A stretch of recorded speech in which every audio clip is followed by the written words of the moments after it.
15,000 പേരെ കൂട്ടക്കൊല ചെയ്യാൻ ശ്രമം. ഹോം അപ്ലയൻസസും കിച്ചൺ അപ്ലയൻസസും ഒക്കെ വാങ്ങുമ്പോൾ ചെറിയ തവണകളായി തിരിച്ചടയ്ക്കാനുള്ള EMI സ്കീമുകൾ മൈജി ഫ്യൂച്ചറിലുണ്ടല്ലോ. എക്സ്പീരിയൻസ് ചെയ്യാം നെക്സ്റ്റ് ലെവൽ ഷോപ്പിംഗ് മൈജി ഫ്യൂച്ചറിൽ. മുംബൈ പോലീസിന്റെ സമയോചിതമായ ഇടപെടലിൽ ഒഴിവായത് വൻ ദുരന്തം. മുഹറം ഘോഷയാത്രയ്ക്കിടെ വിഷവസ്തുക്കൾ കലർത്തിയ ഗുളികകൾ വിതരണം ചെയ്തയാളാണ് അറസ്റ്റിലായിരിക്കുന്നത്. നിരവധി ആളുകളെ അപായപ്പെടുത്താൻ ലക്ഷ്യമിട്ട് വിഷഗുളികകൾ വിതരണം ചെയ്ത ഫയ്യാസ് പ്രേംജി എന്നയാളെയാണ് മുംബൈ പോലീസ് പിടികൂടിയത്. ഇയാളിൽ നിന്നും 10,000-ലേറെ വിഷഗുളികകളും പിടിച്ചെടുത്തിട്ടുണ്ട്. ബൈക്കുള മേഖലയിൽ വെള്ളിയാഴ്ച നടന്ന മുഹറം ഘോഷയാത്രയ്ക്കിടെയാണ് ഫയ്യാസ് പ്രേംജി വിഷം കലർത്തിയ ഗുളികകൾ വിതരണം ചെയ്തത്. എലിവിഷത്തിൽ ഉൾപ്പെടെ ഉപയോഗിക്കുന്ന സിങ്ക് ഫോസ്ഫൈഡ് എന്ന രാസവസ്തുവടക്കം കലർത്തിയ ഗുളികകളാണ് ഇയാളുടെ കൈവശമുണ്ടായിരുന്നത്.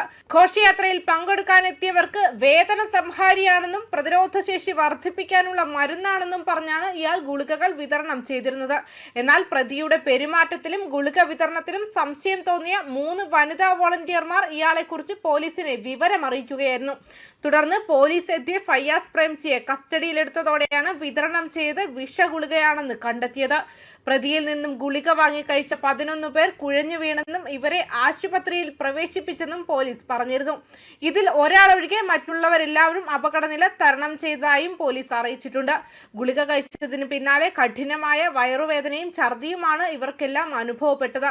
ഇതിൽ സൽമാൻ സയ്യിദ് എന്നയാളുടെ നില ഗുരുതരമാണ്. ക്യാപ്സ്യൂളിനുള്ളിൽ വിഷവസ്തുക്കൾ നിറച്ചാണ് പ്രതി വിഷഗുളികകൾ വിതരണം ചെയ്തിരുന്നത്. BBA ബിരുദധാരിയായ ഇയാൾക്ക് എന്തെങ്കിലും മരുന്ന് നിർമ്മിക്കാനോ വിതരണം ചെയ്യാനോ യാതൊരു ലൈസൻസും ഇല്ലെന്നും പോലീസ് വ്യക്തമാക്കിയിട്ടുണ്ട്. കസ്റ്റഡിയിലെടുത്ത പ്രതിയിൽ നിന്നും 14,900 വിഷഗുളികകളും പോലീസ് പിടിച്ചെടുത്തു. 15,000 പേരെയെങ്കിലും അപായപ്പെടുത്താനാണ് താൻ ലക്ഷ്യമിട്ടതെന്നായിരുന്നു പ്രതി പോലീസിന് നൽകിയ മൊഴി. 30,000 ക്യാപ്സ്യൂളുകൾക്കും 50 കിലോഗ്രാം രാസവസ്തുക്കൾക്കും താൻ ഓർഡർ നൽകിയിട്ടുണ്ടെന്നും പ്രതി വെളിപ്പെടുത്തിയിട്ടുണ്ട്. അതിനിടെ ഫയ്യാസ് പ്രേംജിയുടെ വിദേശയാത്രാ വിവരങ്ങളടക്കം പരിശോധിച്ചു വരികയാണെന്നും പോലീസ് വ്യക്തമാക്കി. ഇയാൾ നേരത്തെ ഇറാനിലേക്കും ഇറാഖിലേക്കും യാത്ര ചെയ്തതായി പോലീസ് അന്വേഷണത്തിൽ കണ്ടെത്തിയിട്ടുമുണ്ട്. ഇതു സംബന്ധിച്ചാണ് പോലീസ് കൂടുതൽ വിവരങ്ങൾ ശേഖരിക്കുന്നത്. സംഭവത്തിന് പിന്നിൽ തീവ്രവാദ ബന്ധമുണ്ടോ എന്നതടക്കം പോലീസ് പരിശോധിച്ചു വരികയാണ്.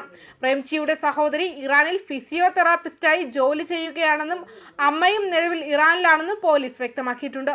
വിവാഹമോചിതനായ ഇയാൾ ഷിയ ഖോജ മുസ്ലിം വിഭാഗത്തിൽപ്പെട്ടയാളാണ് പോലീസ് അറിയിച്ചിട്ടുണ്ട്. കൂടുതൽ തെളിവുകൾ കണ്ടെത്തുന്നതിനായി ഇയാളുടെ മൊബൈൽ ഫോൺ, ഡിജിറ്റൽ രേഖകൾ, സാമ്പത്തിക ഇടപാടുകൾ, ഫോൺ കോൺടാക്റ്റുകൾ എന്നിവ അന്വേഷണ സംഘം സൂക്ഷ്മമായി പരിശോധിക്കുന്നുണ്ട്. ഇതുവരെയുള്ള അന്വേഷണത്തിന്റെ അടിസ്ഥാനത്തിൽ കൃത്യസമയത്ത് ഇടപെട്ടതിനാൽ വലിയൊരു ദുരന്തം ഒഴിവാക്കാൻ സഹായിച്ചെന്നാണ് ഉദ്യോഗസ്ഥർ കരുതുന്നത്. അതേസമയം ഏപ്രിൽ മാസത്തിൽ ഇന്ത്യയിൽ ഉടനീളം നടന്ന ഭീകരാക്രമണ സംഘത്തിന്റെ ഭാഗമായി ഡൽഹി പോലീസിന്റെ പ്രത്യേക സെൽ കുറഞ്ഞത് 2 പേരെ അറസ്റ്റ് ചെയ്യുകയും മറ്റു ചിലരെ കസ്റ്റഡിയിലെടുക്കുകയും ചെയ്തിരുന്നു. മുംബൈയിൽ അറസ്റ്റിലായ ഇരുവരും വളരെ തീവ്രവൽക്കരിക്കപ്പെട്ട ഇസ്ലാമിക് സ്റ്റേറ്റ് പ്രചോദനം ഉൾക്കൊണ്ട മൊഡ്യൂളുകളിലെ അംഗങ്ങളായിരുന്നുവെന്നും റിമോട്ട് നിയന്ത്രിത കളിപ്പാട്ട ബോംബുകൾ ഉപയോഗിച്ച് ആക്രമണം നടത്താൻ പദ്ധതിയിട്ടിരുന്നുവെന്നും പോലീസ് വ്യക്തമാക്കിയിരുന്നു. പരിശോധനയിൽ സെൻസിറ്റീവ് സാഹിത്യവും ചാറ്റുകളും ഉൾപ്പെടെയുള്ള കുറ്റകരമായ വസ്തുക്കൾ കണ്ടെത്തിയതായും സംശയിക്കപ്പെടുന്നവർ ഇംപ്രോവൈസ്ഡ് സ്ഫോടക വസ്തു നിർമ്മിക്കുന്ന പ്രക്രിയയിലാണെന്നും വൃത്തങ്ങൾ വ്യക്തമാക്കിയിരുന്നു. കുർളയിലും സമീപത്തുള്ള ഖഡബ്ദിയിലും നടന്ന റെയ്ഡുകളിൽ കലാം എന്നറിയപ്പെടുന്ന മൊസാബ് അഹമ്മദ്, മുഹമ്മദ് ഹമദ് എന്നിവരെ അറസ്റ്റ് ചെയ്തു. മഹാരാഷ്ട്ര ഭീകരവിരുദ്ധ സ്ക്വാഡ് ഉപയോഗിച്ചാണ് ഓപ്പറേഷൻ നടത്തിയത്. മിഷൻ ഖിലാഫത്ത്, സോൾജിയേഴ്സ് ഓഫ് ജിഹാദ് എന്നീ പേരുകളുള്ള തീവ്ര ഓൺലൈൻ ഗ്രൂപ്പുകളിൽ പ്രതികൾ ചേർന്നിട്ടുണ്ടെന്നാണ് പ്രാഥമിക റിപ്പോർട്ടുകൾ പുറത്തു വന്നിരുന്നത്. ടെലിഗ്രാമിലും മറ്റ് ഓൺലൈൻ പ്ലാറ്റ്ഫോമുകളിലും ഇസ്ലാമിക് സ്റ്റേറ്റ് റിക്രൂട്ടറായി വേഷം മാറി അഭിനയിക്കുന്ന ജെയ്ഷെ മുഹമ്മദുമായി ബന്ധമുള്ള അബു ഹുഫൈസുമായി പ്രതികൾക്ക് ബന്ധമുണ്ടെന്ന് അന്വേഷണത്തിൽ കണ്ടെത്തിയിരുന്നു. ന്യൂസ് ഡെസ്ക് കർമ്മ ന്യൂസ്.